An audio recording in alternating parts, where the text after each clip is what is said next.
See, hello. There's Josh.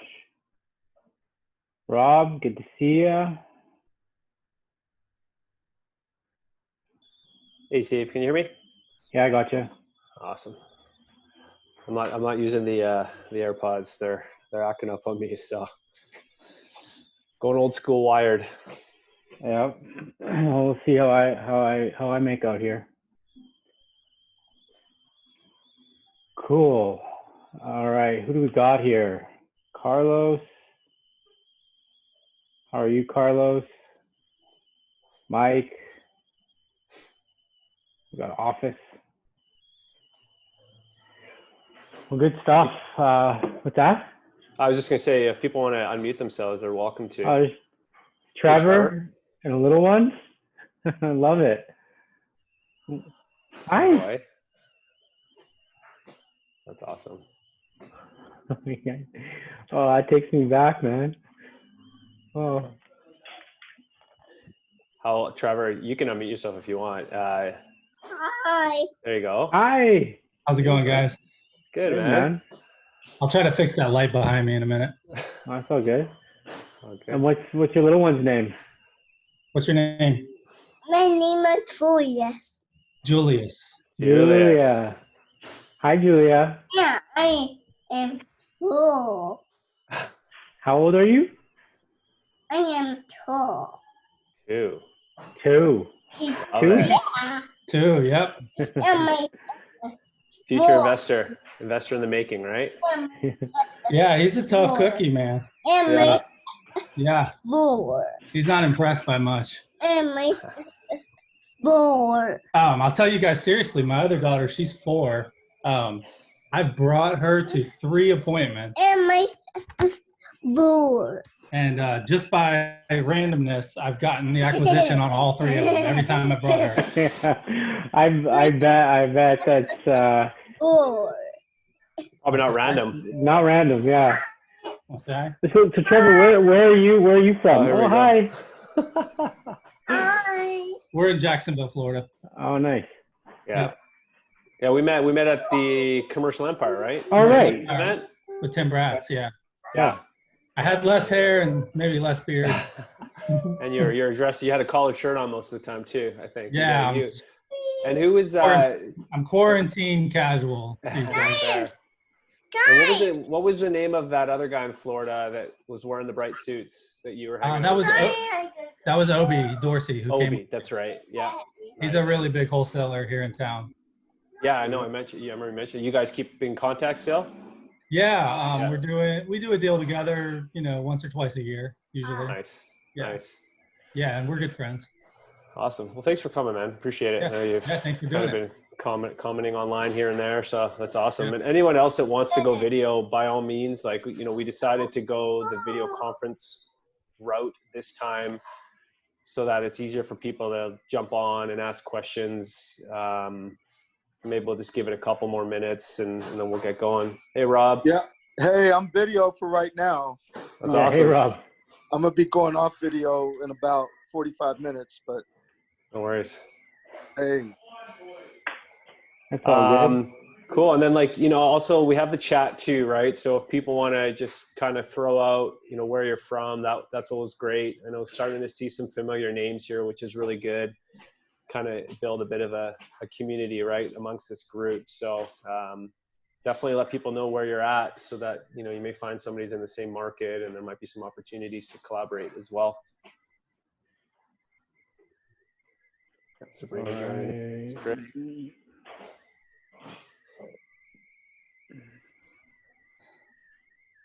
A little less abrasive there. All right, I'm just putting this live. Nice. Let's see, should be good. Great. Okay. My video. I see Mario. I'm wondering, is that Mario, Austin Mario? I don't know if you can unmute yourself, Mario. There you go. No, I'm from Vancouver too. Oh, nice. Okay. Sorry, I thought it Yeah. might have been Mario Valdez, is someone that I've done some work with. You're from Vancouver. That's awesome. Thanks for joining, Mario. Yeah, my pleasure. Thank you for having me. Yeah. Is this your So first time where in joining? Oh, Sorry, go Steve, go on, ahead. Josh. No, I was where in just gonna. Vancouver are you from? I'm cutting you off. West End. Oh, cool. And Carlos, is this Carlos Omar Carlos? Yeah, yeah. Yeah. Hey, man. We're How are you? we're here at the office, man. I just finished dialing 400 phone calls on call tools, man. So I'm here. Woo. Good for you. That's awesome. Yeah, I got the maybe one, two leads, but we got to Yeah. keep on dialing So you're doing all your calling, all the cold calling yourself? right now, man. Yeah, yeah. We have to delegate. Yeah, that builds character. I'm sure. Good for Yeah, you. How's Omar doing? yeah. We're doing good. Yeah, so far we Yeah. might go into escrow on a deal in Lubbock, Nice. so we'll see how that goes. In Lubbock. Oh, cool. That's where our Texas. Lee, our disposition, our senior dispo manager is based in. He lives in Lubbock. So Mm-hmm. yeah, if you need somebody local to help Okay. out, yeah, he's always looking to kind of get out. He's been pushing us to look at Lubbock as a market as well. So he's Yeah, a great guy. it's a nice little town. I think we feel pretty confident about it. So Awesome. mhm. University town. That's a university town. Hey, Yeah, you guys, right. I got a Texas State. Friday. What's that? Yeah, I got a closing on Friday. Right on, Rob. That's awesome, Rob. buddy. Yeah. Actually, I would have had two, but it looks like one of them might be postponed until next week. So. Yeah, well, it's, Seems to be the way. not alone we could there. show you, if we could show you our deal board and the amount of deals in escrow that are getting pushed out and stuff. It's just kind of the nature of the beast. As much as we have Sabrina on the call here, and I think our next meetup is going to be all about operations and stuff. So Sabrina will get a little more involved, but she's the boss when it comes to managing our transactions. And no matter what, right, you still got these things that come up, and you just got to roll with it. Yeah, Nature of the beast, for sure. that's true. Very true. Yeah. Good for you. Well, that's awesome. So did you get those? Where in Austin are they? Well, one is actually outside of Austin. Yeah. But the other one, that was kind of a word of mouth actually from a friend. I was helping a friend. But the other one was just a lead list that I did myself, and I just, made some phone calls and got that one just from cold calling. Oh, cool. Great, Rob. That's great. All right. Well, Josh, should we get started here? Yeah, let's do it. All right. Let's see. So we're live. Let's see here. Just getting this going. Now, presentation-wise, how do we do the presentation screen? We could leave it in this format. Because I think you launched this on your end first, right? So can you toggle the to go presentation? See at the top where it says speaker view? Okay, gallery. Yeah, so if you Speaker click view. it, yeah, if you go speaker view, it'll basically just highlight whoever's talking as the main, which is probably the best way to do this, I'd say. Okay. All right, great.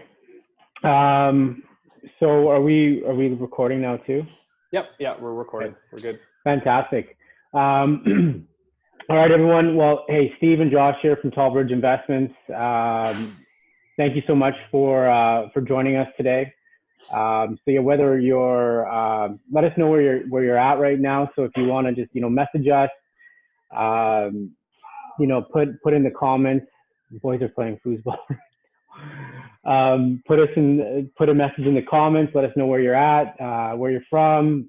Any questions that you have that come up during this presentation, feel free to, either raise a hand, message us in the chat box there, and we'll get to the questions. We'll also open it up for Q&A afterwards. So we want to try and promote you know, open dialogue, right? So we want to open this up and have you all ask your questions as well. So, you know, participation is most important. I can tell you right now, one of the things that, and it almost happens in every single mastermind that we go to or every single seminar that we go to, is Josh and I tend to be the ones that ask the most questions in those things. And I think that there's a huge amount of value in doing that, because a lot of people tend to just, you know, stand by and listen and not put themselves out there and ask the questions. And, you know, in my experience, like, we get as much as we can out of these things so that we can go back and implement what we need to implement in our business. So today we're going to talk about dispositions. And I don't know if I can't over, like, the importance of dispositions is, I don't know if it's underestimated or it's not something that a lot of people discuss. Everyone talks about sellers and different sorts of cash options. I think probably this one thing in our business we've changed so much in the last 12 months in this one area that I mean, it's probably the biggest thing that's happened in our business at least the last like 3 to 4 months. And Josh will get into that, but just some housekeeping rules. I've gone over the question and answer thing. You know, so ask your questions, we'll get to them. Also, you know, again, if you have any other questions afterwards, message us directly. Our Instagram handles, we'll put in the chat message there as well. So you can message us, follow us. From time to time, we put out content. So something to do there. The purpose of this meeting is we want to share, right? We want to share. We want this to be a collaboration of people sharing information, sharing best practices. By all means, we don't know everything, right? And we don't expect you to, you know, we want you to share with us some of the cool things that you're doing there as well. So please, you know, if you have any great tips, tools, other suggestions, bring it forward, because we'd love to hear about them as well. So any cool things that you're doing, especially when it comes to dispositions, you know, for this particular meetup, let us know. Other than that, you know, I think, you know, I'm going to kind of pass it off to Josh just before that. I mean, for those that don't know, Josh and I, we started our real estate business now about 6 years ago. Just two dads over a pancake breakfast, basically with our sons, that, you know, we just decided that we wanted to do something different. And we went to a couple seminars and decided that, you know, wholesaling was something that we wanted to try. And we really knew nothing about it at the time. But, you know, through different sorts of, you know, webinars and YouTube videos and things like that, we stumbled across Ken Clothier, Sean Terry, Justin Colby, and signed up for their coaching. Really just kind of followed their tutelage and their mentorship. And within a year, you know, quit our jobs and went at this thing full force. To say the last 5 years has been easy is a gross understatement. In fact, anyone who who says it's easy, I think is probably lying to you, because certainly, guys. Sorry, guys. Yeah. So anyone who's it's an intense foosball game going on. Anyone who's saying that is grossly I think. Probably, I don't know. If it's easy, let me know how easy it is, because it has not been that for us. We've learned a lot. We've grown a lot. You know, the thought, you know, today I was thinking we're growing a business, right? You're basically starting and growing a business. And if you've never done that before, like, that in itself is a whole learning lesson on its own. So, you know, the dispositions where we are at today is much different than where we were at the beginning. And Josh is going to go through exactly what we're doing. He heads the dispositions team now, and has done some pretty amazing things here in the last, well, even just the last couple of weeks, really, which is pretty cool. So jumping into it, Josh, I'll pass it over to you, man. Let's go. Awesome. Thanks, Steve. So going to touch on 4 things. The first is just kind of setting the framework around how we approach dispositions in our business. And I think this is something that, kind of building off of what Steve has said, has really taken a priority for us over the last, you know, several months. And the irony of it is, if I kind of think back to how we started out, this whole idea of reverse wholesale was kind of what we were taught. And we really kind of built our business off of that approach. And then somewhere along the lines, we lost focus and started to really focus on acquisitions and marketing and all the other aspects of the business. We never lost touch of Dispo, but it wasn't quite the priority. And here we are full circle, and we've kind of intentionally gone after changes within our disposition. So I'm going to talk a bit about kind of the philosophy around like really knowing your buyers and how that can change your business. I'm then going to talk a bit about how to actually go about building a list. So, you know, there's various degrees of people on the call here, and a lot of people have been, frankly, doing this, I think, longer than us.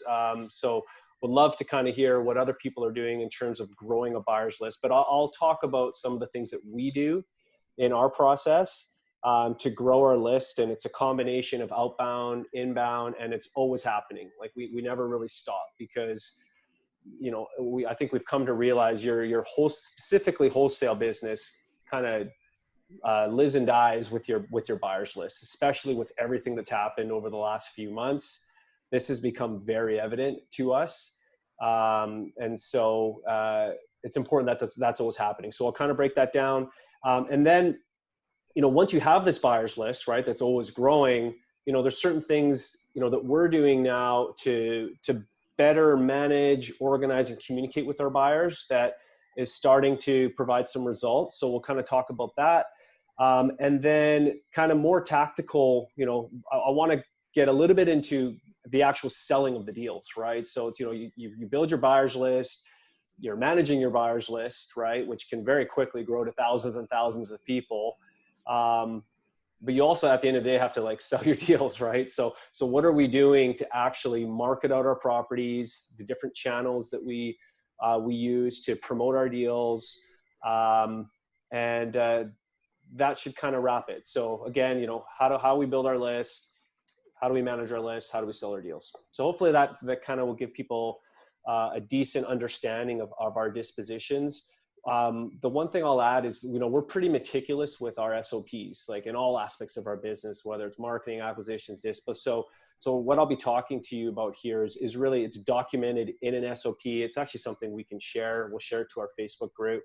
And we've been working on basically taking this from kind of a Word document structure to an online tool. We use Asana, which is pretty cool, for documenting our SOPs, sharing it with our team members, and having everything in a centralized place. And as you kind of grow and scale your wholesale company, you'll come to realize like it's so much of it is about your systems and your process. And I think that's what, you know, makes it a really exciting business, because you can scale it, right? So cool, looks like we're streaming live now, which is good. So let's get into it. So, you know, in terms of knowing your buyers, I touched on this idea of reverse wholesale, right? And it basically, you know, there's really two ways to approach this, right? From a wholesale perspective, you know, the one, I guess, philosophy is, you know, you go and find a deal and then you scramble to find a buyer, right? And there's nothing wrong with that, right? You certainly will work hard and you'll probably have a lot of fallout with that approach. But in fairness, you know, we've done that. And, you know, I always encourage people when they're starting out, it's really a combination of actively going out and growing a buyer's list, but also actively marketing for deals. The two kind of really have to happen in parallel, in my opinion. But this idea of reverse wholesale, it starts with your buyers, right? So if you're in a market or you're moving into a new market, when you're thinking about marketing, right, really encourage you to first start with the buyers. And again, I'll talk about how to grow those buyers lists, but this idea of getting in front of a small handful of buyers to start, really understanding specifically what they're looking for, building out that avatar, right? It's something, you know, a lot of people talk about, will really feed the other aspects of your business. And so I want to emphasize that, because we kind of lost sight of that. And, you know, we, as many of you probably know, you know, we've been very active in Texas, Central Texas specifically, for years. And about 6 months ago, we opened up into Georgia.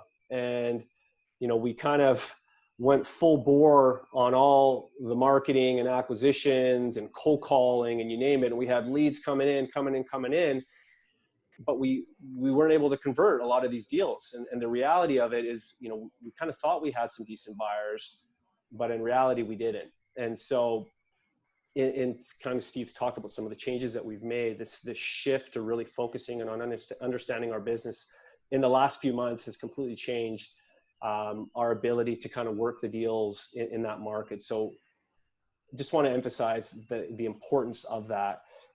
The other thing too, you know, as kind of building off of that point, right? When you really start with your buyer and approach your business as, you know, that is your customer, right? Like it's the buyers that you're working with.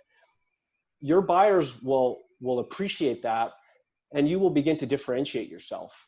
And it's something that we as a dispositions team have found over the last, you know, several months. And again, I'm thinking back to early days, Steve, with Dana and Mike DeDeo and some of these people that we really got to know intimately. And they see that, right? They understand that we as wholesalers are going to go out and spend, you know, potentially tens of thousands of dollars every single month marketing for deals. Right. When they see you taking the time to really understand who they are, even beyond kind of the properties that they buy, you will start to stand out, right? And it's part of the conversation we have with our buyers right at the very beginning. It's this idea of establishing clear expectations on what the relationship's going to look like. And it's mutual, right? Because, you know, the other thing I've found over the years with a lot of investors, at least initially, they're very quick to kind of dismiss you as just another wholesaler, right? You're just another wholesaler that's chasing a deal, chasing that next deal. But when you really approach this as a business and you spend the time to really get to know your buyers, you will very quickly begin to differentiate yourself so that when you call, they pick up your phone. When you text, they respond.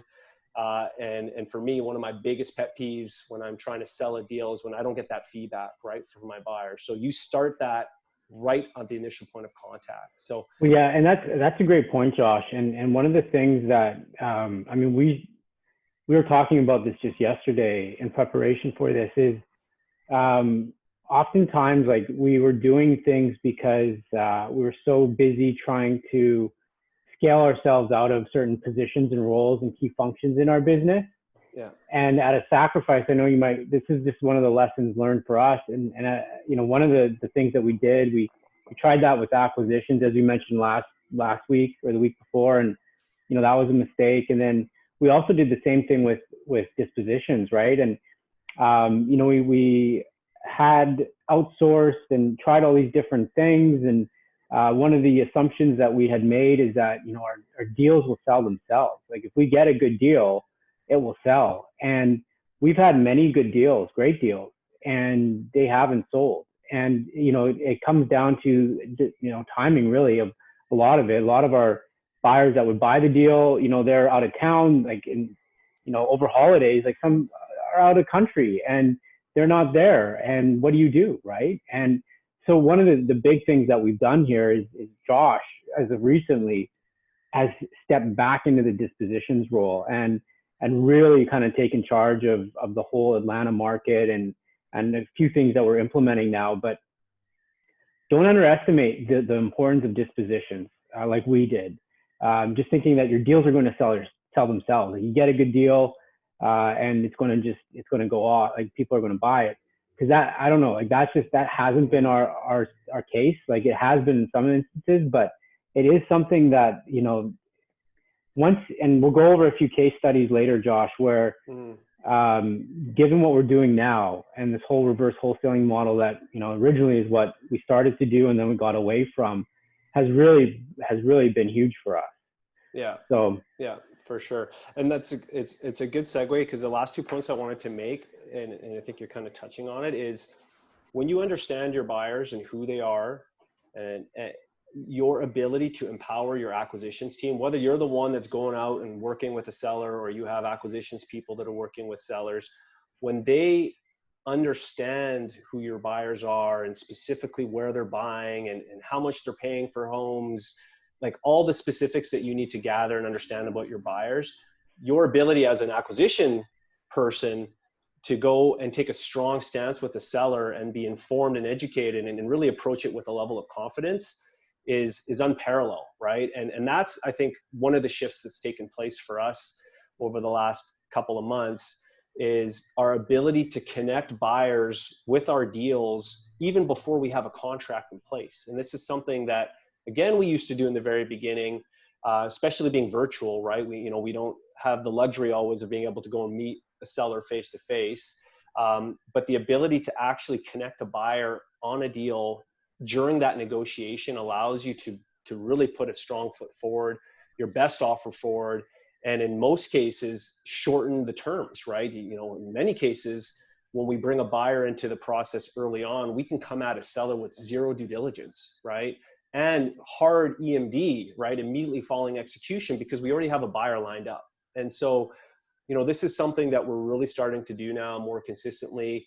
And again, it's bridging your buyer with your acquisition on the front end to get more deals and differentiate yourselves. And it all comes back to this idea of providing value, right? Like your buyers appreciate this, right? And they, this idea of giving them a first right of refusal or a first look at a hot pipeline lead really is something that most, at least in my experience, most people don't do, right? Out of fear of buyers going around them and all sorts of stuff. But when you get to know your buyers and you have that level of a relationship, you can call them and say, hey, I got this one. I don't have a contract on it, but I have, my team's pre-negotiated the deal based on what we've learned. This is our understanding, and this is what I'd like to sell it for.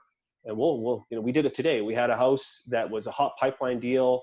And we knew that if we could get in, we could come at it with a really firm offer. And so we sent a buyer out without a contract. And, there's a bit of a risk there, but I have trust in the relationship with that buyer that they're not going to go around us. And I'm confident that it's going to allow us to put our best possible offer right out of the gates. So Where was that one? Lawrenceville, one Oh, of Luke's, cool. Luke's properties. Yeah. So, Oh, nice. Okay. and again, like for the acquisitions team, right? Having confidence in our ability to close and see, obviously you come Well, out. I made a note of that just now. And for those of you that have acquisitions guys or are going to be growing your team, having this in place really allows your acquisitions team to have that confidence going into a negotiation. That, first of all, like we have this thing called the 10-10, and again, Josh will touch on it, but really having a clear picture as far as what buyers are buying at, key buyers that will perform. We know that they'll perform. They know what we're doing. They see the value in it. They're willing to pay a little bit extra because they want to work with us. But our acquisitions team, when they have the numbers and they have the rehab costs and they know what to offer basically, and they can go in with a hard offer. I mean, that's just a game changer for them, right? Because they know that they have the backing behind them to make it happen. And when you're going out and you're negotiating, and you're trying to figure out, geez, well, what is this rehab cost? And I don't know, like if this, in some markets, the difference between one street versus the next is just huge, right? And the ARVs are completely different. Atlanta's a perfect example of that. Having that knowledge and that experience and that expertise coming from the people that are going to be taking these deals down is just huge. So I'm glad you brought that up. I was going to bring it up if you didn't. Oh, that's great. I saw Rob, you got a question just in terms of the database of buyers. Yeah, we use Podio, and I was going to talk like in terms of like managing, and I'll get into that in a little bit more detail. But we kind of have two systems we use to manage our buyers. We have them integrated. So Podio is really kind of our central CRM that we use to manage all this information. And we have, a workspace that we built out that's dedicated to our buyers, right? And it has all the information kind of built out, right? In terms of their profile. And what we've done is we've set it up in a way that allows us to very easily have a visual snapshot of, preferred locations, price points. Steve referenced this idea of a 10-10. I'll talk about that. Is a way that, it's something that we've implemented to really know kind of like that starting lineup in each market, and every disposition person on our team has a 10-10, and it's part of their, it's part of their job, right? The expectation is they maintain this every week, and I'll get into that. But we use Podio, Rob, and then Active Campaign is basically mirrors, and it's really just, that's our email management system, right? So part of our marketing is to our broader buyers list is done through Active Campaign. So it's those are the two systems we use to manage our buyers list. But my sales team, my dispositions team, they live out of Podio, out of our sales workspace. But there's lots of different tools you could use. We've just, we're pretty ingrained in Podio and in all the different areas of our business. So it makes sense for us to keep it there.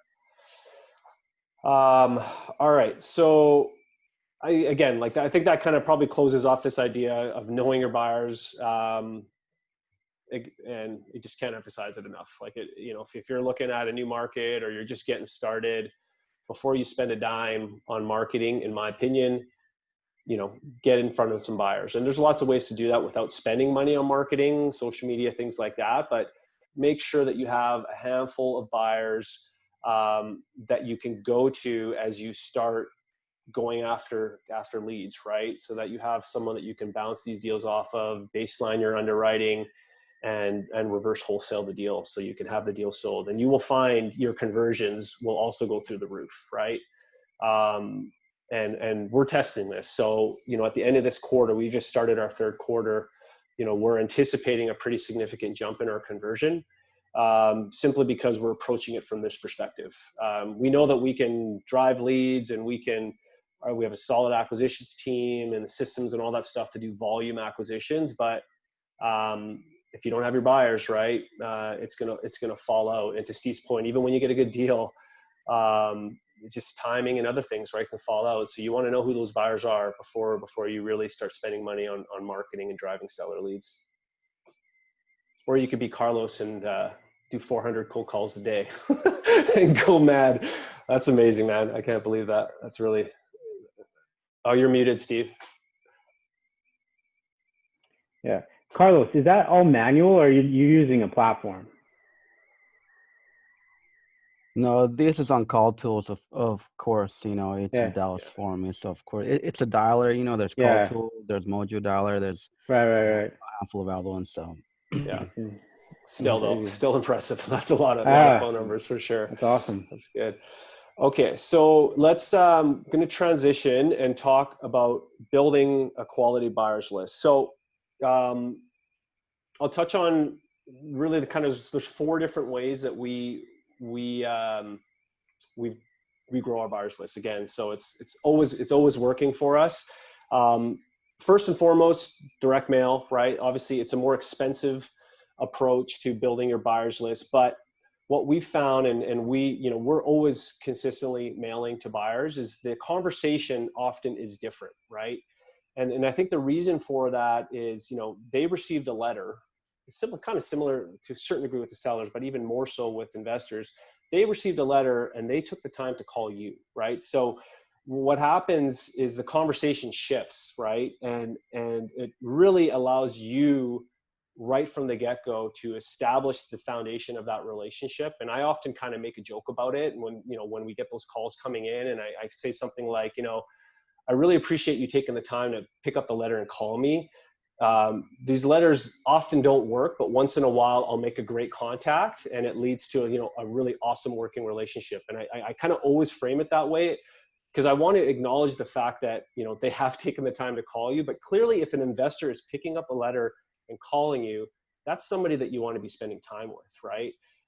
So again, it's a more costly way to drive leads, and you're not going to grow your buyers list as quickly as social media, which is the next thing I'll talk about. But having that kind of always working for you is going to ensure that you're connecting, with a handful of solid buyers every single month. And the thing to keep in mind with your buyers list too is, especially if you're focused on really understanding your buyers, you don't need thousands and thousands and thousands of buyers on your list. Like, I know a lot of people kind of approach it from that perspective, and you got millions of people on their buyers list, and it's kind of more of like, blast out the deals, and that can work, but obviously managing that it's a lot, right? In my opinion, you have a couple dozen buyers that are buying, ideally a property a month, and you got $1 million wholesale company, right? If you really understand them and you're marketing specifically for deals that fit their avatar, you're going to do business, right? And so that's what I like about direct mail. It's kind of just a drip. It's always going. We always have calls coming in, and I encourage you, like, if you have a bit of money to throw at it, even if it's a few $100s a month, have your letters, your campaigns kind of going out, because that's going to get some leads coming in. Yeah, Josh, I wanted just to say a couple things here about that too. And one of I feel like one of the things that people are, especially starting out, are afraid to do is, kind of set the rules of engagement with the buyers that you're going to be working with. And one of the things that is so important is understanding, what their buy box is, their criteria is, but also letting and knowing it and getting detailed with it, right, Josh? Yeah. Oh yeah. Picture perfect, right? I use the same thing that you guys use on the acquisition side. It's like, what is your picture perfect investment? Break it down, like specifically. Tell me about that project, every detail, for sure. And what did you like about it? And really understand it. So if we came up with another one like that, you would buy, right? And getting that commitment, and then letting them understand. I think this is so important. Look, I mean, we're spending a lot of money a month on marketing and finding deals for people like you. And we want to do business with you, but it goes both ways, right, Josh? Like like if we're bringing you deals, we're expecting that you're going to close on these deals. Yeah.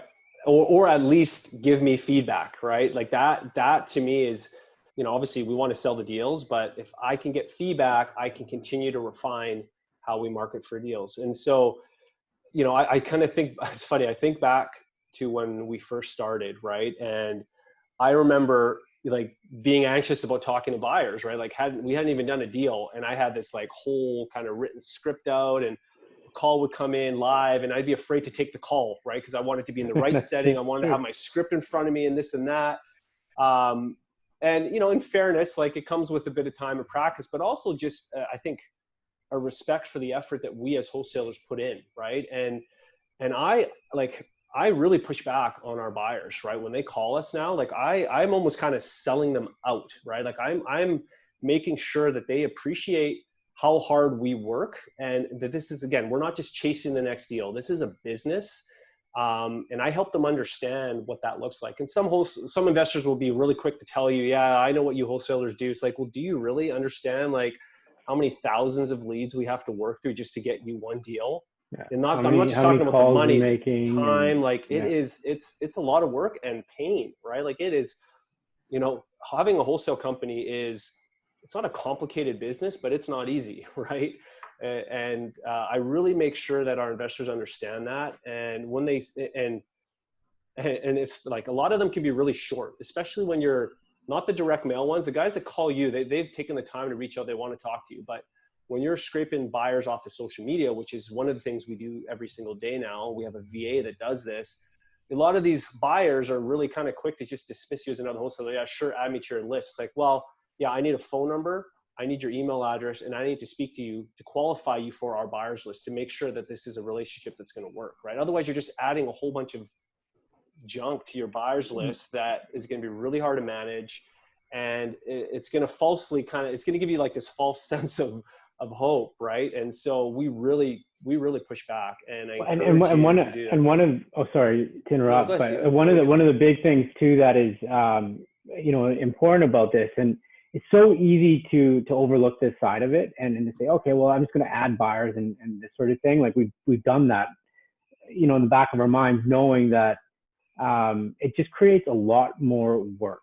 Okay, so like that's the big aha here, is that it's great, you can have 1,000, 2,000, 3,000, 5,000, a nationwide pool of buyers, and you can send out that marketing campaign, but you're just creating essentially a lot of extra work. Okay, and by taking the time and stepping back and looking at, okay, well, how can I, and this is like the big thing that Josh and I have been going through this last little bit during this whole pandemic, is like, how can we do this in the most efficient way possible so that we can free up time, obviously, to spend with family more, although that, is questionable right now, but like, or just focus on the things that we need to focus on. And, we've done the marketing out and into, like a wide list of buyers and things like that. And it just creates like constantly you're chasing, you're returning phone calls, and it's just an inefficient way for us at least to do business. What's happened here as of recent is that we are now very well connected with certain people, a handful of buyers, and we are not in some cases even having to market out a deal. Yeah. Like the power of that, the speed in which that happens is within a day or two in some cases, and it's done. Like the magic of that is just like, we have not set up a marketing campaign. So all of these things that would normally take us time, showings, and all these other things, we've been able just to reduce that time frame into a day or two in some cases, and that is life changing. Yeah. Like that's how we do more deals. That's how we're going to be able to scale and grow our business into other markets.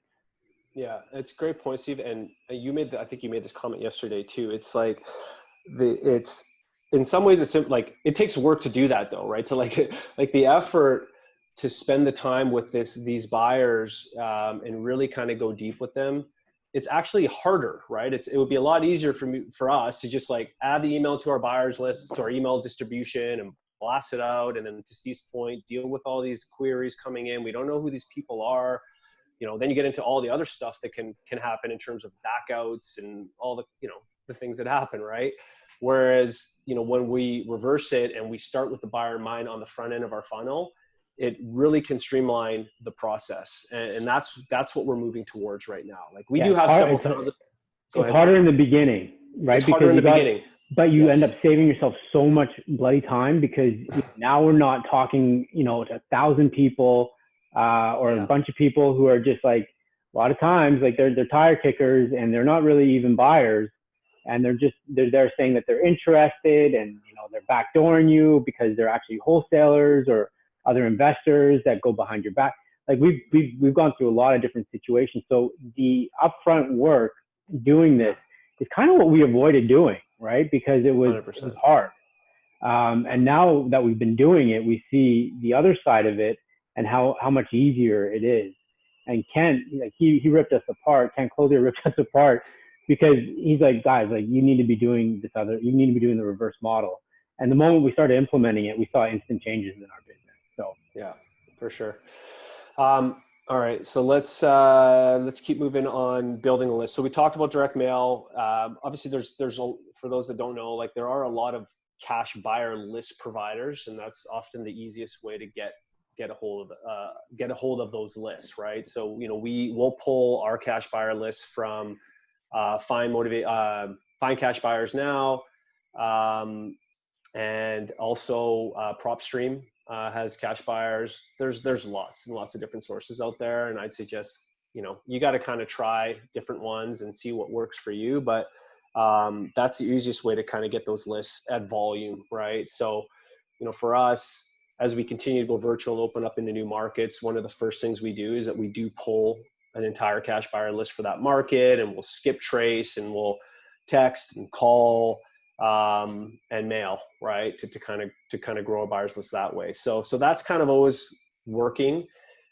Social media, in my opinion, is probably the fastest way to grow your buyer's list. And if you're in a decent market, right, whether it's Florida or Texas or California, you name it, right, there's going to be dozens and dozens of very active Facebook groups, right, investor Facebook groups. And so the ability for you to hop onto those groups and follow the feed and private message and connect with people is very, very easy, in addition to throwing up a post and doing those sorts of things. So, when we first got started in Austin, Texas, we got tapped into a couple of these forums, right, these groups, and we would just post consistently, right? Wholesaler, looking to do 5 to 10 deals a month.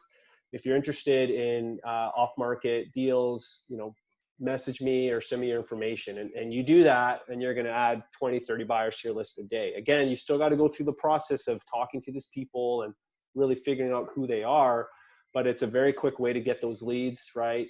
And so now, we, as I mentioned, we have a VA who basically does this 4 hours a day, Monday to Friday. So he has it in both of our markets. He has a list of the groups, the Facebook groups that we want to communicate with. And he quite literally just scrapes the Facebook groups. He private messages people. He's either logged in through my profile or his own as Tallbridge Investments, which is our company. And he's, you know, I can post the typical message to the Facebook group that he throws out there, but it works, right? And every day he's adding 20. He has a KPI of adding 20 new cash buyers a day to our distribution. And then basically, depending on the market, those leads are going to push to the disposition manager in that market to call them and qualify them. But again, Bernardo's mandate, he's not adding them to our list unless we have a phone number and an email, right? Most of them say, here's my email. So that's not good enough. We need your phone number. We want to talk with you. Plus, we're now starting to more actively market our deals using SMS. So we need the phone numbers, right? So we really push for that on the front end. And if they're not going to give you a phone number, we push back on them, right? And it's like, well, you know, we want to know our buyers. That's how we work. And if you're not willing to take the time to give us 5 minutes to talk with you, probably now's not the right time for us to work together, and we'll just move on to the next, right? And this goes back to the whole client avatar thing, right? And that's something that we've been doing is we've looked over our last 6 months worth of sales and contracts that we've had and lost and all these other things, and from both sides of the business, right? So from an acquisitions perspective, we're really finding out, okay, well, who are we buying houses from? Like, what's their situation, approximate age, you know, all these things, right? So that we know when we pick up a phone and someone matches that avatar, we know exactly, okay, like, look, this is something that we want to continue following up on, or how we approach the deal, right? So for future, what we're going to be doing is we're going to be targeting specific marketing to solve a problem that does not yet exist because of this avatar. And same thing on the client side of it, right? And if someone on either side of it does not want to participate, does not want to play fair and communicate with us, they're not our avatar. Like, they simply put, we don't want to do business with you. And it's like that level of confidence in our service and the value that we're providing, which has been huge, even just from a mindset perspective. When we know what value we're providing and we're willing to say, like, no, I don't care if you're buying 50 houses. If you don't have time for us, we don't have time for you. And that is a game changer for us. Yeah, no, for sure. So okay, we talked lists, we talked direct mail, obviously all the cash buyer lists, we talked social media. MLS is another strategy that we've deployed. We've been doing this now consistently for the last, I'd say, 4 or 5 months. So one of the things that we do whenever we get a deal is we'll actually go onto the MLS and we will search for typically cash transactions, you know, within a half mile of where our property is located, and we'll export. Sorry, Raj. There you go. We'll export the list of all of the agents involved in the transaction, and we'll also then look up who the buyer was for that deal. And almost every case it's an entity, right? Oh, just a second, Josh. Just a second. I'm good, bud. I unmuted. Okay. Yeah. I just did a setting there. So yeah, no problem. So we'll pull the agent list, and then we'll basically look up those entities to identify who the agent owner is, right? So every corporate entity has a registered agent, right? And it's corporate registry, or I can't recall the exact URL. We have a VA that does this for us. And basically we'll then skip trace. So now we have all the agents involved in a cash deal who are also, frankly, really good sources for buyers, right? And there's a lot of agents we work with that are VIPs, right, that help us sell our deals. And so encourage you to not shy away from those relationships, because if you find an investor-friendly agent, that can also change your business, right? Because they're connected to a dozen cash buyers, that one point of contact, right? And so that's been another way that we've been able to grow our buyers list. And so that approach, usually what we'll do is we'll create the list, and then we'll in most cases SMS. Like we'll send out a campaign. We use Roar, and basically, you know, we'll communicate out and say, you know, so and so, I see you're involved in a transaction at so and so street. We have an off-market property and at this location or on this street, and we sold a deal in Macon, Georgia, which is a market we have no buyers in. using that technique. So another good way for you to grow your buyers list, and obviously it kind of feeds into how you actually go about selling your deals. The last point on building a quality buyers list is I really encourage you to establish joint venture partnerships, especially as a virtual wholesaler. Your ability to learn a market, get creative, both on the acquisition and the dispo, really accelerates when you start to establish relationships with good quality wholesalers in your market. And it's this whole idea of like, there is truly an abundance of opportunity. And if you can align with a couple wholesalers in your market that, they may be really strong on acquisitions or they may be really strong on dispo. We work with wholesalers on both sides of our business, but it's another way to very quickly grow your buyers list, right? Again, you got to have a deep relationship with that person and understand, what that relationship's going to look like. But especially as you start to grow and scale into new markets, having those relationships early on is a great way for you to grow your buyers list. So I don't know if I've missed anything, Steve, but those are really, when I was thinking about like what we do right now to grow our list, it's JV, MLS, social media, and direct mail. Those are really the 4 ways in which we grow our buyers list. Yeah. No, good. So I guess, so like, when we've somewhat touched on this, but I know that there's probably a few things that we haven't, but as far as, when you are communicating with them, so now we have the buyers list, we've gone through the vetting process, and we have how are we communicating with them? Like what sorts of ways are we doing that? Yeah. So as it relates to building and growing the buyers list, obviously we've talked about direct mail, we've talked about private messaging through social platforms. We do a lot of SMS. We will also cold call buyers, right? Depending on the deal, right? If you could very easily kind of build out a whole cold calling arm just focused on dispositions. We haven't done that, but in some instances, for example, on this larger multifamily deal where we don't really have a large stable of buyers, we go and we build a list of prospective buyers and agents, and we'll cold call those people, right? And then obviously emailing, right? So email is something that through Active Campaign we can very easily communicate out to our buyers. And it's kind of built into our actual process for how we sell our deals. And I'll kind of talk through that so that you kind of see the sequence in which and how we market our deals out. Are you using any of the BombBomb video software yet, or is that something that you're starting to do? Yes. Yeah. Thanks for putting me on the spot there. Something that Steve loves. It's good. Awesome platform. So I'm not as much as I should, Steve, but I have sent some BombBombs.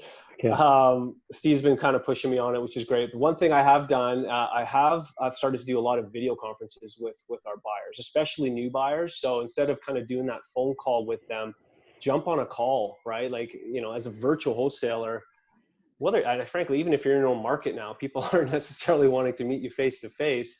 Get on a video call with them. That's just another way you can differentiate yourself and really build a relationship much more quickly. So I would encourage you to do that. And, we use Zoom obviously for all those calls. BombBomb is something, more of kind of for updates and things. And for those that don't know BombBomb, it's basically like you can send video messages to people, right? And there's tracking and all sorts of cool stuff behind it. We are planning to kind of integrate that into our dispo process, how we sell our deals, so that, it's me or Steve or maybe our dispo manager is going to send out a video message talking about the deal, highlighting the deal. We don't do that very consistently now, but I do think that would be huge, right? I think that'd be a really great way to put a face to the name. And so much of this is it's your brand, right? Like, you want to be perceived from a dispo as the guy that has the deals and understands, the business and is looking to provide value. So the more you're willing to put yourself out there, get on video, talk with people, the better. So it's a good point you raised, Steve. All right, so let's talk about, and I've sort of indirectly touched on this, but the whole managing of our buyers list. What I'm going to probably focus a little bit more on just the organization of our lists, our buyers lists, so that we can, and we're getting better at this, prioritize, who we're spending our time with. And I think that's kind of what it comes down to, right? Is, you can have hundreds of thousands of buyers on your list, depending on kind of where you're at. it's frankly impossible to talk to all those people, right? And you get a deal and you want to be able to, call all the flippers on your list. Well, I don't know about you, but realistically, I'm probably good for maybe 10, 15 quality conversations a day to sell a deal. And that often isn't going to allow me to get through everybody, right? When you get a buyer on the phone, it's a 15, 20-minute phone call sometimes, right? So Carlos is nodding. yeah, he gets it. Yeah. Carlos. So for those that know Carlos, so he's based in LA. They're a big multifamily syndicator. So for anybody that's in a multifamily, you need to connect with Carlos and Omar. Good guys. So Podio is, again, I mentioned, it's kind of really the core. It's where we manage, we enter and we organize all of our cash buyers. And an active campaign is basically just tied through a syncing tool that allows us to email our buyers list pretty easily. But what we've started to do to further organize our buyers in Podio is we basically have kind of two definitions. We have what we call our triple 10. So that's basically, for some, they might refer to them as a VIP. Where the triple 10 came from, the base of the whole premise is, for each of our, so I'm considered one of them. We basically have 3 people that are in Dispositions in our company that are actively calling and talking to buyers right now. Every single dispo person needs to have a triple 10, which means they need to have at any given time their 10 hottest, closest rehabbers, 10 buy and hold, and 10 developers in all of our major markets. And the whole idea behind this is it's kind of like it's like a starting lineup, right? And what I tell the team, and we talk about it when we have our Dispo Huddle calls, is that lineup is always changing, right? But the goal is to only ever have 10 in each of those categories, right? And you can see how it could very quickly get out of control, right? And this is kind of what had happened for us is we ended up having, in Austin, we had like 150 VIPs, which if I was to really break that down, that's not even close to accurate, right? It's probably half of that. And so this idea of a triple 10 kind of came about so that, when we get that deal, right, each of us are immediately jumping onto our triple 10 and personally texting, emailing, and calling. And it's manageable, right? Because it's only 10, right? And Friday might roll around and you look at your 10, you say, you know what? I just had this conversation with this buyer, not on my triple 10, but I think he should. Okay, I'm going to move him onto my triple 10, but someone else has got to drop off my lineup, right? It's like setting your fantasy lineup each week, same kind of idea. And so we implemented that about, I'd say 3 months ago, and we're continually refining the process and the quality of the information. But my expectation is if I go and look at Lee or Agent's triple 10, and I click on that triple 10 view in Podio, I'm going to see everything filled out. I'm going to know exactly where they're buying. I'm going to know exactly what they're paying for properties. And there's going to be, a ton of notes about that buyer, right? And so, and part of that though too, Josh, is with that triple 10, how that serves on the acquisition side is, and it happens probably 2-3 times a day where we're close, like we're close on a deal with a seller, and this could be one of those ones where what's the stronger of an offer we can provide, that's going to be the difference between them going with someone with possibly a higher offer versus ours that needs more time versus ours that may need just a day or two, and the money, right, is already posted. So one of the things that our team does now is, like if there's anything uncertain, like they'll come to me or Josh, and they'll say like, look, I have this deal, it's in this area, who do we have who can help us with this valuation, right? And so Josh will go and he'll message 4 or 5 people off the triple 10 and who buy in that zip code, and they'll come back with be like, yeah, this is where this price needs to be, this is how much we're paying, approximate rehab costs, and then we're able to negotiate that, right? And then come to them with the deal. So that's where this triple 10 also really plays a very vital role in our business. Yeah, no, that's awesome. And so like part of our vision behind this, and it's taking some time to build this out, but we want to get to a point where our acquisition team underwrites and negotiates the deals almost exclusively based off of our triple 10. So in theory, if we have a solid triple 10 and we know our buyers and their price points, what they typically pay for a property in specific zip code or neighborhood, there's absolutely no reason for them to go out and even comp a property. Like, they're not going to need to do it because the basis of the offer is off of the triple 10 and what they said they can pay for a home. So obviously, you know, it takes time to get to that point, but that's where we're going with this. And eventually, you know, we're going to have, you know, on our TV in the office, there's going to be the triple 10 up on Plecto, which is a tool that we use. And our acquisitions team can literally see, you know, who are our top buyers, what are the zip codes and price points that they're paying with. And it's like always updating in real time. And they are going in with these offers that are short DD, much more targeted offer prices because it's based off of this quality buyers list. So we call it a triple. And oh, sorry, you did you say what the triple, like it's like top 10? Yeah, I did. Yep. Okay, I missed it. So it's basically, you call it what you want. For us, it's called the triple 10. You know, it means 10, you got your 3 categories, rehabber, because again, that's most of our stuff. We're working with flippers, buy and hold guys, or developers, right? So, so that's the triple 10. And again, every dispo person has their own triple 10. Yeah, Kathy was just asking, so I wanted to make sure. Okay, cool. Yeah. Awesome. And again, you know, this is our approach to how we're trying to organize things. Part of it is driven by, you know, I talked about like informing and empowering our acquisitions team. Part of it is also to kind of help hold our dispositions team accountable to really knowing who their top buyers are and who are those first few people they got to call when we get a deal. That's kind of what's driving the need for this. And it's working, right? And even, you know, for Steve, you know, who manages the acquisitions division of the business, he can go and look at the triple 10 at any time too. And he's like, hey, Josh, you know, what about this guy for this deal? And he can help bridge the gap, right? And so there's really some powerful stuff there. And I can maybe do like a little screenshot or Loom video for people to kind of show them how we've set up this in Podio. That might be cool for people to see another time.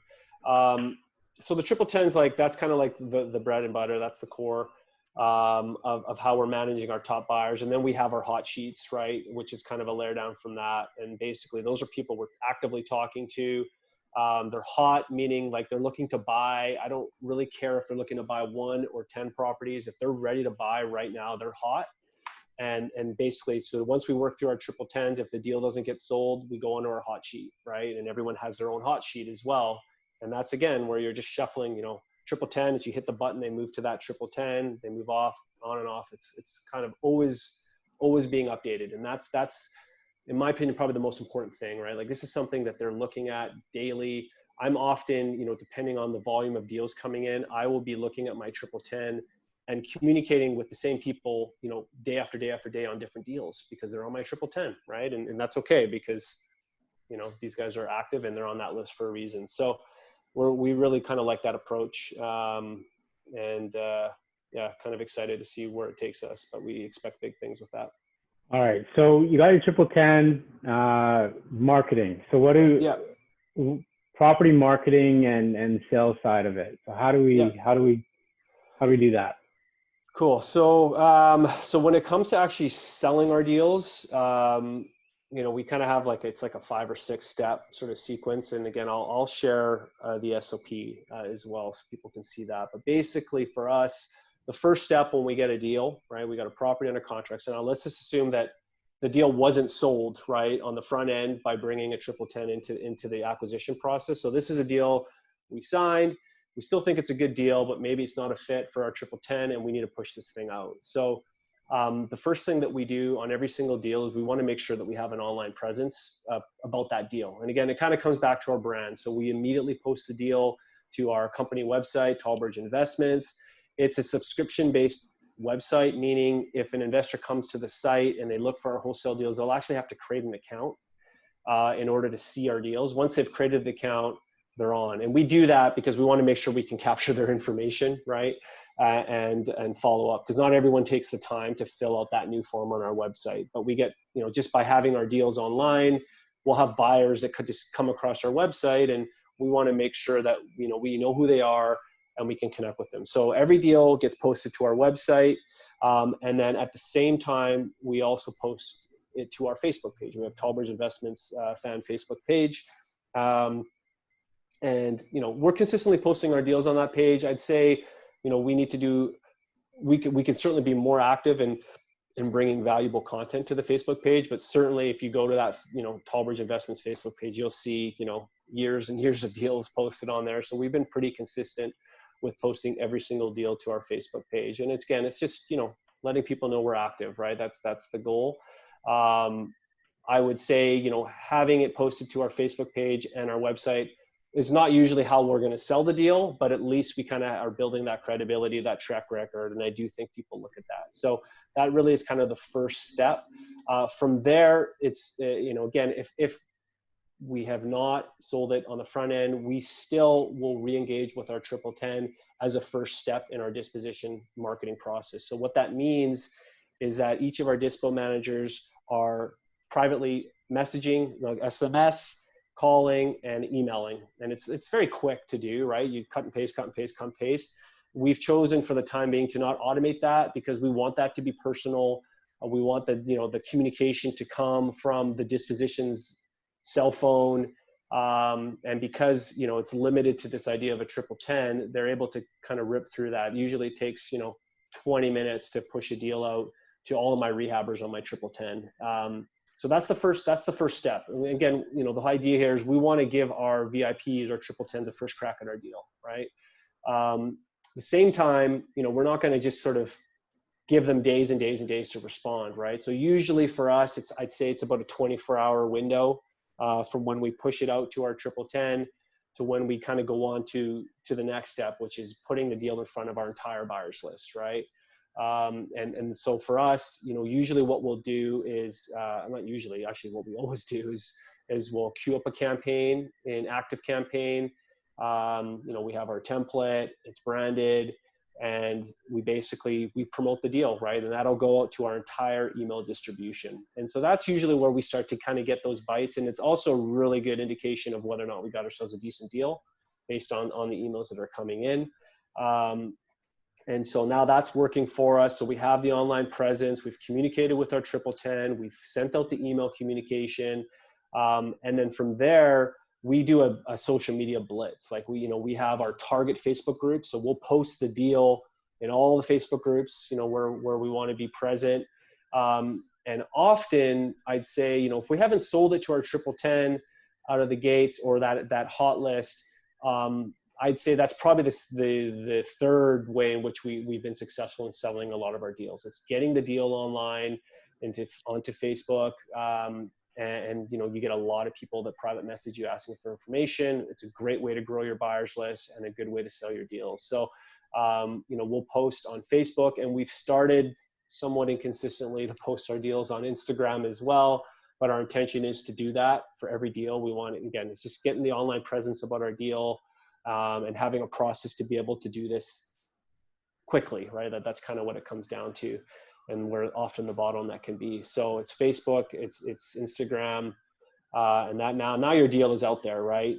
So once we've done that, the fifth step is usually where the MLS strategy that I mentioned comes into play, right? So we're pulling the agent list, we're pulling the cash buyers associated with other sales that have happened in sort of the adjacent area, depending on the size of the market, and we're quickly skip tracing. So usually for us, you know, we can pull the list within a couple hours. It doesn't take very long to do it. Our skip tracing is usually an hour or two. So I'd say it's about a 24-hour turnaround from us from the point in which we pull that list to actually have SMS messages going out. And we basically, so pulling the list though, like that's taken some time to. Yeah, it took like just to get the process down. Yeah. And now we have that delegated, right? And again, we have an SOP for this too, so we can definitely share it. Like, it's going to probably be a bit specific to your respective market, right, and how you work the MLS. But I know that in Texas and I know in Georgia, we're able to do it in both markets. Yeah, basically it's a great way to, like, it takes a little bit more time to do, but you can delegate it, right? Once you get the steps down, you can have it kind of working for you. And so now we have it at a point that once we've assigned this as a task to do, usually within 24 hours, we have our SMS campaign queued up to promote this new deal to basically, you know, these are cold leads, right? But, you know, often you get some pretty good activity from these agents, right? They just want to ensure that they're going to get paid. But we include that in our message, right? Our outbound message will say that, you know, we can cover your commission or pay referral fees and things like that. So that'll get the activity there. And then the last step in our process is posting the deal to a lot of external websites, right? Whether it be Bigger Pockets or Connected Investor, Craigslist. In Texas, there's, you know, My House Deals is one of the sites we post our properties to. So again, like we have it now at a point where this is an SOP that is handled by our VA, and it's pretty much automatic. And we just have the triggers in Podio, right? So once a deal moves to the deal board, depending on the status, it's going to initiate these steps. So that's kind of how we market our deals. And you know, by doing that, you know, the deal is out there, right? You know, you're Craigslist, you're on social media, you're in these private Facebook groups. So it works really well. I'm seeing Mike has a question here. No, we don't actually. We don't. So Mike asked, do you all have a licensed realtor so you can pay their referral fees? No, we don't really have that set up. Usually, so the way we work our deals on the dispo side, if it's an agent that brings us a buyer, is either they will mark up the price, right, to build in their fee. We'll still do an assignment because that's how we do all of our transactions. And then the assignment would just specify the percentage of the commission to be paid to the agent, and then the balance of the assignment fee comes to us. So that seems to work out pretty well. Alternatively, you know, we just tell the agent, you know, at the end of the day, we want to make sure you're taken care of in the deal. And if you look at the deal and you don't feel there's room for you to add your commission, let us know, and we'll make sure that, you know, we figure out a way that everyone can win in the deal. So, and that has worked for us. We never really had any you know, issues. I was, while you were talking and an idea just came to me, and I'm not sure if anyone else is doing this, but I just went on to the county website in Austin. And under the advanced search option, there's DBA, right? And so if you type in under the DBA section, LLC, you will get a list of all of the LLCs that have purchased properties or that are currently owners of a property. Like right now, I see 236. I don't know the time frame of that, but all I did, so one thing you can just check is doing business as, I typed in LLC under a property search. I didn't put any criteria in. I could look at different maybe date options, but just something that you could do there is just type that in your county website, and yeah, you get the LLCs. Oh, that's awesome. I was learning new stuff, right? I didn't know that. So that's awesome. Yeah. Great. Well, so I think, Steve, the last thing we wanted to touch on, let's see, Lennon, are you guys only selling to cash buyers, or are there occasions when it's a retail buyer? Yeah, we have a deal right now. The one I mentioned in Macon, actually, that came through an agent using this MLS strategy. It's a retail buyer. Obviously, you know, it complicates the deal, especially when they're using a lender. And that's going to really just come down to your ability, to your relationship with the seller, right? And to be able to, frankly, buy more time is usually what it comes down to. So, you know, when there's a will, there's a way.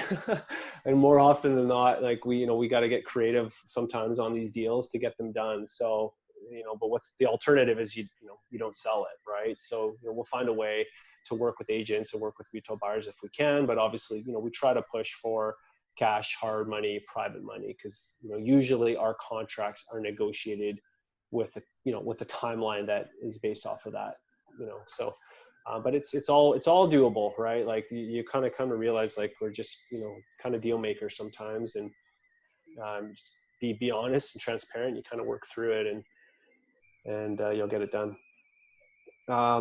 All right, Steve, I think the last thing we're just going to just touch a bit on just showings, because I know that's often a question that people have, right? So being virtual too, right? Yeah. How do we do that?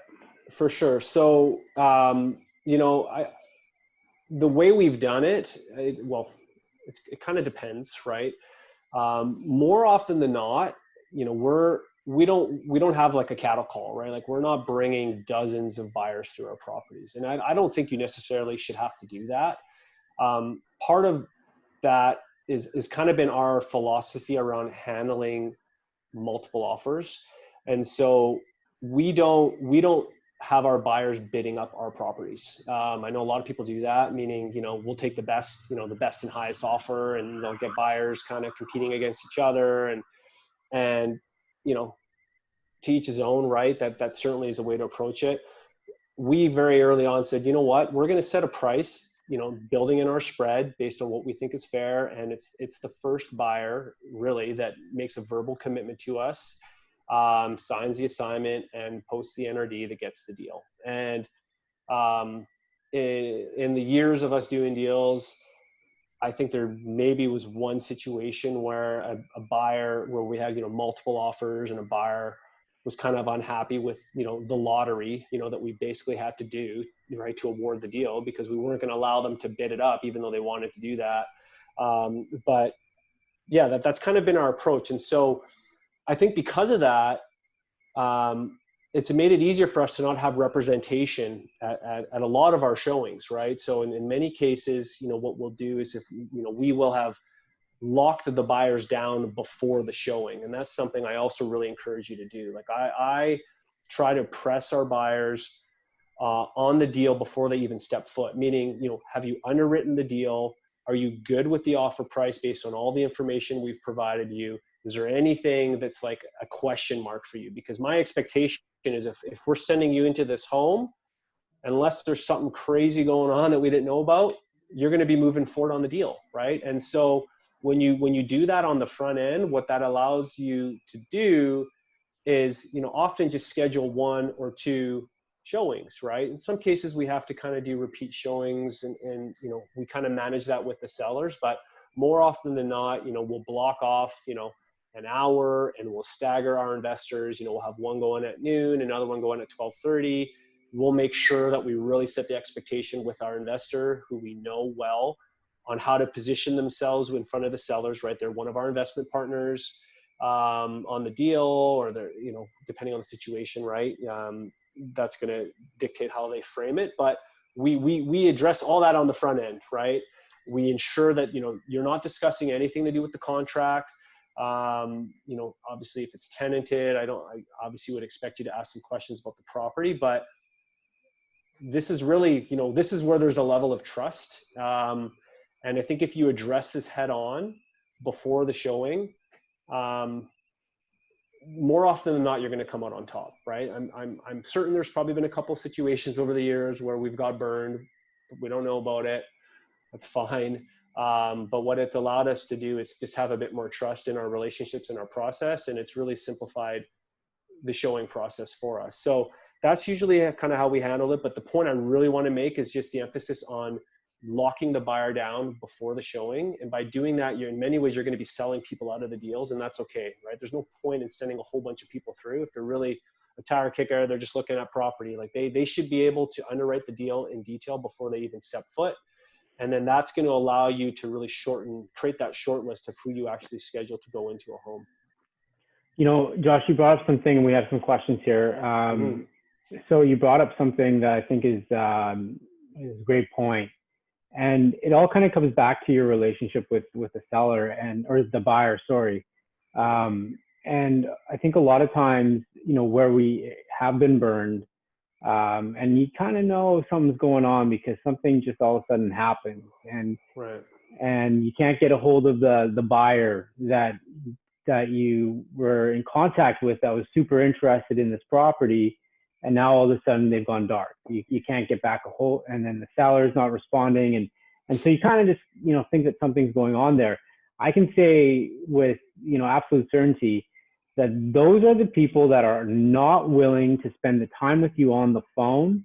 Those are the ones that say, yeah, I'm looking for this. And they'll be the first ones that pick up and be like, yeah, I'll be there. And you know nothing about them. You've built no rapport with them. And like that's when things kind of, for us, you know, I think that's where, you know, the signal goes off, And if you're not willing to spend that time with us and you know, really help us understand your business and what you're doing, and that's where I think things can go wrong, especially when you're doing this virtually. We have and you know, may start doing this more often. Have someone locally show the property. Perhaps it's an agent, right? We're making some really, you know, strong relationships there from the agents. But again, like the big thing here is the triple 10, the top 10 buyers that we're working with. You know, they're willing to go to bat for us. Like they're willing to put in the time and the energy to have the first look at a property. And like, that's who we want to do business with, because again, it just makes all the other stuff just a mute point. So, you know, again, that just kind of goes back to clearly understanding like who it is that you want to work with, and setting that expectation up front with your buyers, and you know, what's acceptable and what's not. Again, you know, the conversation we had with Ken, you know, I don't know whenever that was, you know, he was very adamant about the value, right? And the value that everyone brings, every wholesaler brings to their client. It's very important that the buyers understand this, right? And that you're prepared to go out and actually physically go and spend your time, your money to go find them property. And if they're not willing to play the game with you too, then they're just not the right person for you. So, and there's a lot of buyers out there in this time, especially, you know, this is what kind of, you know, initiated this whole thing for us, is because of the pandemic, right? We had people that were just like, they were holding off. They were not buying. And so it forced our hand in really kind of finding and searching for new people that were. And in doing that, we've been able to kind of revitalize our list. That's awesome, Steve. So Mike, cool. Mike has a question about average assignment fee.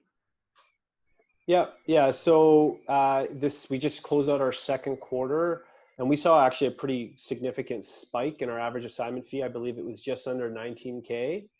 The prior quarter, I think we were at 12 and a half.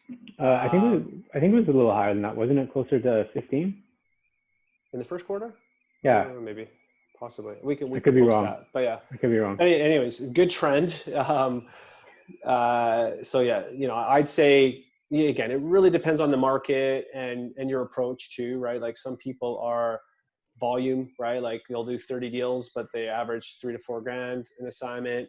You know, I guess, you know, we're sort of hybrid, you know, volume and quality, right? So we definitely try to push the assignment fee as best as we can.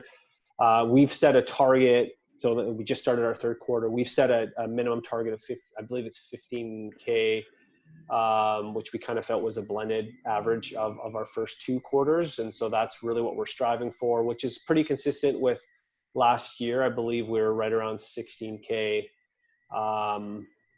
last year. So, you know, again, whether your model is heavily based on joint ventures versus, you know, you doing deals yourself, that's also going to impact your average deal size, average, you know, price of a home in your market. Like there's lots of variables there that are going to impact, but I would say on average, like probably 10 to 12K is probably a nationwide average wholesale fee. I think so with that though, one other thing is we just set the intention, right? And we did this,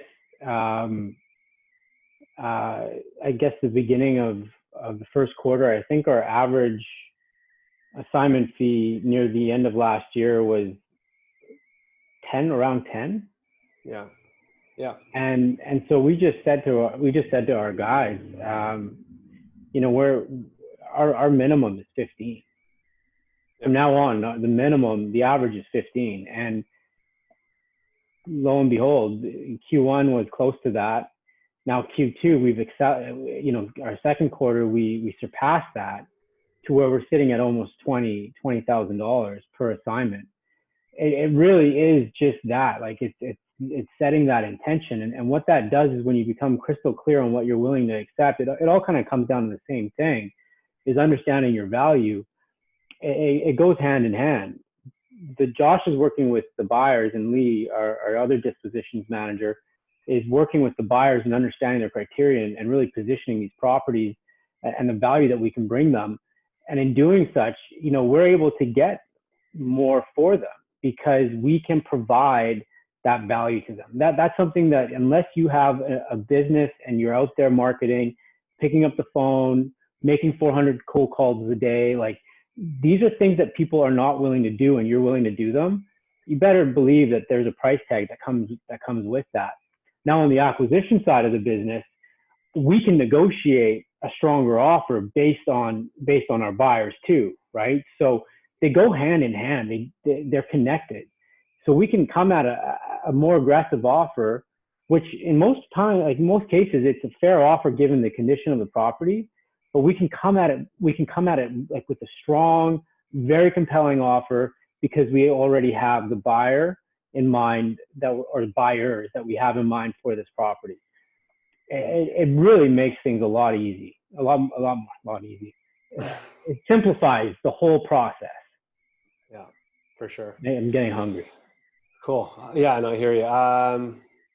Okay, Mario, do you allow buyers to choose the title company? We always open up escrow in all of our deals, right? And so as soon as we sign it, it goes to our attorney and we deposit EMD because we want to secure that. And we try to not make those changes after the fact. In some cases, our buyers are adamant and we'll work through that. What I would encourage you to do, again, if you're talking to your buyers, ask them who they work with, right? And that's going to also be a really good indication. Like, so for example, proving to be one of our more active buyers in Atlanta, every time we sell him a deal, he's like, can we move it to this? Can we move it to this company? And so we just said, okay, well, let's reach out to this attorney and see what they're all about. And they actually are investor friendly, wholesale friendly company. And so now we're going to try to move a few deals over to them. So you kind of always adapt. How much are you typically putting down for EMD? Typical is $100, Steve, right? Like that's probably pretty average, I'd say. Depends on the size of the deal. But yeah, it's usually, $50 to $100 EMD, which is a refundable EMD, right? It's tied to the option period that we've negotiated. So why don't we just hold that for a second? Because it kind of coincides with this question that Stephanie asked us. And it's like, do you guys, I'll ask the question and then I'm going to pose it in a different way to you, Josh.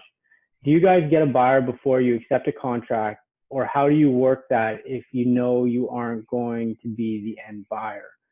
So why don't you give us very specific, we've had a couple over the last week, right, where we haven't had the property under contract, okay? And this ties in with the EMD because it allows for us to go in with a very strong offer based off of almost like a zero DD period, which allows for us to basically offer non-refundable money with a very short time frame, if any at all. So give us a couple scenarios that touch on both, because we have had buyers go through without a contract. Yeah, especially the last couple of weeks, it's been almost more common, I'd say. So yeah, I'm thinking of Dawn Drive Indicators is one where basically, we had our acquisition manager for that deal had pre-negotiated the terms of the deal. The seller was off market, but they were represented by an agent, which often kind of throws a bit of a wrench into our negotiation, but he did a great job of kind of talking through that process. And basically the sticking point is they frankly didn't want to sign with us until we saw the home, right? And so we kind of faced this predicament of, well, we think we got ourselves a deal here, but there's no way they're going to sign it. So basically called up one of my 1010, and I just laid it out for him. I said, no, here's the deal. Here's all the specifics. Here's where we need this priced. We've pre-negotiated the deal. I need you to send your guy or inspector out there to look at this thing. And I need a zero DD offer from you, which is something he's proven to be able to do. And so he basically went out there and later that day came back and said, yep, good to go, $3K non-refundable, zero due diligence. So we were able to go back.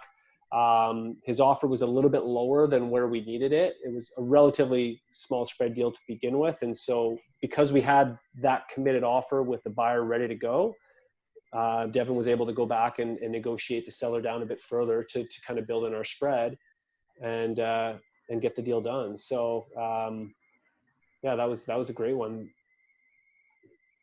Yeah. So I don't know, does that kind of answer the question in terms of like, we try to have I guess the point we're trying to make, Stephanie, is like if in any opportunity, if we can have a buyer already queued up before we've even executed a contract with the seller, that's a win, that's a home run, right? Because all the stuff that follows in terms of the effort to sell a deal, it goes away, and our ability to come in with a really strong, compelling offer that's differentiated from all the other wholesalers knocking on their door, because we're zero DD, we can come in with a much higher NRD. So like on that deal, for example, that wasn't $100 EMD offer, right? We basically said that I think we gave them half. We basically said, $1,500 hard EMD upon execution. And we could do that because we were collecting $3K from our buyer. So Okay. we got the deal done. Yeah, I think that's pretty good. I'm just on Facebook right now. When looking for an agent to represent you, do you tell them you are from Canada? Well, so in terms of representing us, I guess, where that really comes into play is, if we're moving into a new market, right? And so we kind of did this early on in Texas, and now we're starting to do this in Atlanta. We basically, it's like a mutually beneficial relationship. So part of the conversation is, in some instances, I might need a little bit of help on some of the off-market properties that we're looking at. I might need someone to go look at a house, or maybe take some pictures, or maybe actually represent some of our investors coming through. In those instances, more often than not, like, we're not compensating you for that, but what I can offer you is a boatload of retail listings, right? Because as a wholesaler, we're bringing in so many leads through the funnel, a good percentage of them aren't suitable for a wholesale off-market deal, right? And so, we can basically send them a whole bunch of free listings, leads to our agents. And so that is something that agents are usually really willing to work with us on. But we don't, I think our process has been built out now where we're not overly dependent on agents. I'd say where we tend to work with them more now is either they're bringing us pocket listings, right? They get a lead and it's just not suitable to list, and they know that we can sell it off market, so we'll get some leads coming in that way. Or on the back end, as I mentioned earlier, they help bring a buyer to the table. So those are the two scenarios that are more common for us right now in working with agents. So, okay, so we have a question here from Carlos.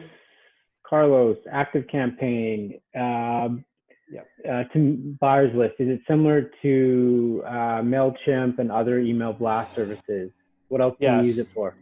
Yeah, so active campaign, so initially, active campaign is a pretty good tool in terms of managing your database. Like, you do have the ability to customize fields, and I think you can actually do a pretty effective job of organizing your buyers list. Part of the reason why we've sort of created this mirror environment is because we want to be able to very easily link our buyers to our deals in Podio. And so having it all in one platform makes it a lot easier for us to do that. Plus, again, the integration we've set up with the different workspaces. But you could, if you guys aren't using a CRM, you could use Active Campaign to do that for sure. And there is a whole bunch of cool automation and drip campaign stuff. There's actually a ton of functionality built into it. I would say if you're looking for a CRM though, there's probably better tools if that's what you're after. But the good thing about Active Campaign, it's very easily, if you do a lot of email, it's a great tool. And I think it's very similar to Constant Contact, although I haven't used it myself. Thanks, Trevor, man. I really appreciate you sticking around, buddy. Okay, man. Yeah. Hopefully we'll see you at the next one. And the kiddos are. Yeah, for sure. It's late. Right. He's at 8:30 right now, so it's a late one, man. Thanks, man. Cool. So let's see. Do we have any other questions? Let's see. I'll open it up. Just wait a second here. I'm going to unmute.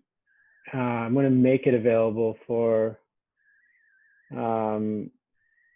So I've unmuted everyone. So if you want to ask a question that's specific, just unmute yourself, and then we can and then you can just ask the question. Any questions? 396 with a 60K. Okay. Hey Carlos, I know that you're on there right now. Why don't you tell people a little bit about what it is that you do? Can you unmute yourself? I'll unmute you. It's at 555. 555. Yeah, there you go. All right. Yeah, so thanks for this call, Josh. And you guys here, it's very informative, and you guys have really built a really nice wholesaling business. So props to you guys. Here, we're here in Orange County. We're multifamily buyers. We syndicate deals. We do 506B offerings, which are basically deals that we don't advertise for. It's all people within our network. We are working on a fund to be able to do a 506C offering, so we can go ahead and post it on social media, post it on IG, have a billboard, and just target accredited investors. But they're mainly 506B offerings. The company has about 200 units right now. We just sold a 77-unit deal in Indianapolis, and we're doing a 1031. We found a really nice deal in Lubbock, Texas, that we should go into escrow hopefully this week, so that we will be doing a 1031 onto that one. So that's what we do. We host an Orange County real estate investment group here in Orange County. If you guys go to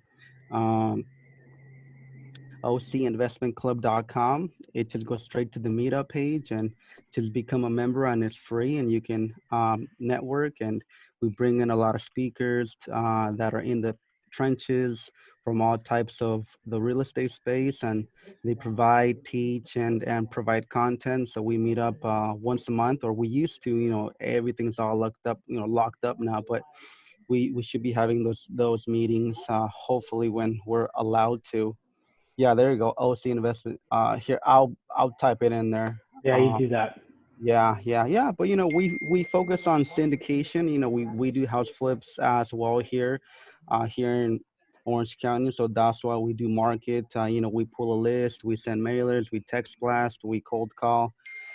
So we do house flips here locally, and in Houston mainly, where we have most of our portfolio. So we transact with those residential transactions, but we focus on syndication. Cool. That's awesome, man. That's awesome, buddy. Yeah. Thank you. Sorry, Josh? I was just going to say, so when I started connecting, actually, Steve, the very first find and flip is when we met. We didn't meet Carlos, but we met Omar. Oh, right. Do you remember? Yeah. He was there with his business partner, and then I think the guy that's based out of Houston, right, Carlos? I think Yeah. Tony's That's Tony's it. our big capital partner in Houston. For sure. So anyone that's on this call that comes across a multifamily lead, I know as a wholesaler we're often quick to dismiss the lead because it's a little more complicated to underwrite. But we got somebody in our group that you could possibly JV a deal with, right? And when we were doing some multifamily stuff, we were working a lot of deals together with Carlos and Omar. Mm-hmm. I got close on a few. So if you come across any multifamily, make sure you send those to Carlos. He'll underwrite the thing usually within a day, get back to you and let you know if there's a possible deal, right? Mm-hmm. Yeah, definitely. We are looking for larger deals over 100 plus units, mainly 2-bedroom units. It's Class C, Class B. Priced right now. The apartment space has been just so saturated, and there's so many buyers, and there's a lot of cheap money chasing a limited amount of supply, which is just compressing the returns, increasing the price. So it's been really hard for us to find something that pencils, because we are syndicating, and we are trying to get paid too, right? So we all got to eat. But it's the deals are definitely out there still. Great. Sure. Awesome, Carlos. Mike has a question. Yes. I think Mike, you should be. Oh yeah, unmuted. he can unmute. Average days from going under contract to close on average. So I haven't checked the stat in a while, but last time we checked, Steve, I think we were at 26 days or something like that was our average contract to close. And I would say that's probably about right. We need to. I'd say maybe pushing out a bit right now. Yeah, I'd say with the last few months. Yeah, stretching out a little bit. But I think looking at it, and I've just been going through the data. I think it's probably closer to 50 right now. Yeah. 50. 50 days. Well, and it's just been with and this is, you have to realize that that's like county offices closed. That's true. You know, lenders, you know, all this other stuff that kind of, well, Sabrina could probably. Yeah, she feels it. Sabrina? That's great. I appreciate it. I have actually another question for you, Josh. You mentioned you're using Roar to kind of qualify your buyers. Are you using launch control as well with that, or is that just a Roar thing? Yeah, so we use both platforms. Roar is more of kind of like for us mass texting. So, you know, when it comes to, you know, a cold list, right? Like the agent list, for example, right? Like, so we'll scrape, say 500 or 600 agents involved in cash deals. We'll usually run that through Roar. Right now, I don't have the dispositions team set up in launch control. We use launch control more for kind of higher quality niche lists on the acquisition side, because there's more drip follow-up automation built into that platform. And it's not really designed for volume, right? Like there's limitations on number of records and stuff, whereas Roar, it's cheap and dirty. And for us, it works pretty well. And we have it integrated with Podio. So, but again, it's like, this is a cold SMS blast out to somebody, right? They've never heard from us before. Some instances they might actually be in our system, but in any case, we'll still message them through that platform to try to engage with them on a deal. So. Cool. And then last but not least, you were talking about pulling cash buyer lists. Yep. Did you mention list source, or did you mention cash buyers now? What were the? Yeah. So find cash buyers now is one that we consistently use. We actually have preferred pricing for that. It's a great platform for sure, and it's good on the seller side as well. Find motivated sellers now. Well, and it also has like integrated with it, right? It has the whole direct mail marketing piece there too. So yep. You don't have to go to, you know, okay, format the list and then print it out, and it has all these different templates, and so it's really easy for you to customize it as well, and then just from there just send, right? Which is nice. So yeah, let's make sure, Steve, we post our link in the Facebook group for people. But yeah, it's a great platform. And then the other one I mentioned was it's props. We use REI Automator, but it's PropStream. It's the same platform, and it's another tool, right? Are they the same? Yeah, it is. I'm almost certain it's PropStream. It's just branded under Sean Terry, I think. And we also, I think, have a discount link for that one too. What I was going to say though, what's great about some of these tools once you get accounts set up is your ability to research markets too is pretty awesome. So it's one thing to just like pull a list and blast out, but if you learn how to use these tools, it can actually help you comp properties. It can help you, you know, figure out some of these avatar price points, right, based on who's buying what. So you can get pretty crafty with it.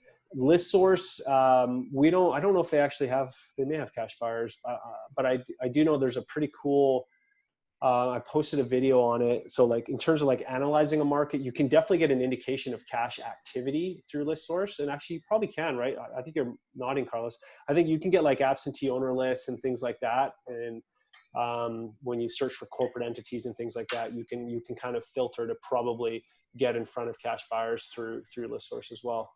And the other thing with the Find Cash Buyers Now software, there's a comping tool that you can use, and it basically, if you have a property, you can comp your property in the software, and also it will indicate to you where or who are the cash buyer sources there. And I'm almost certain now that they have the skip trace function there as well, so you could quickly, you know, skip trace the LLCs or whatever with the click of a button.